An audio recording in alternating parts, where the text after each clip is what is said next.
Hi, I'm James Klim. I really appreciate my buddies down under. You know, Australia, New Zealand, and even England. You guys have tea breaks.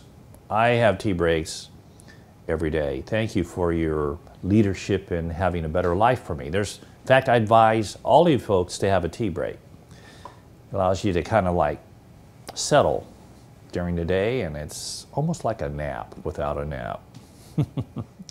If you've heard me before, in my lectures or another video on this site, or in my manuals, you'll see that my way of blending in shade matching is to match from the incisal or cusp one half of the tooth. And I'm looking for the brilliance.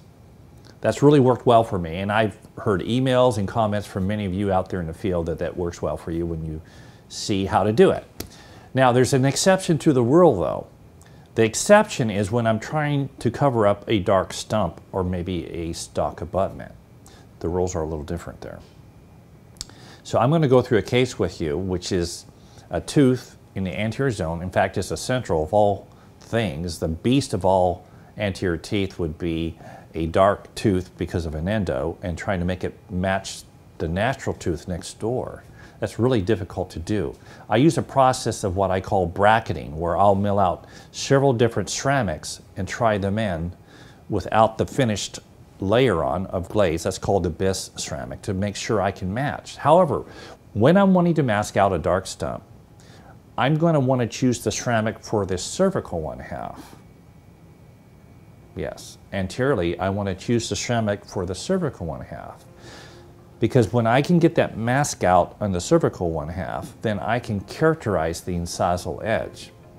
Now, I still prefer to have either a Forte type of block, that's the Vita block, or a Impress multi-block when I'm using this approach.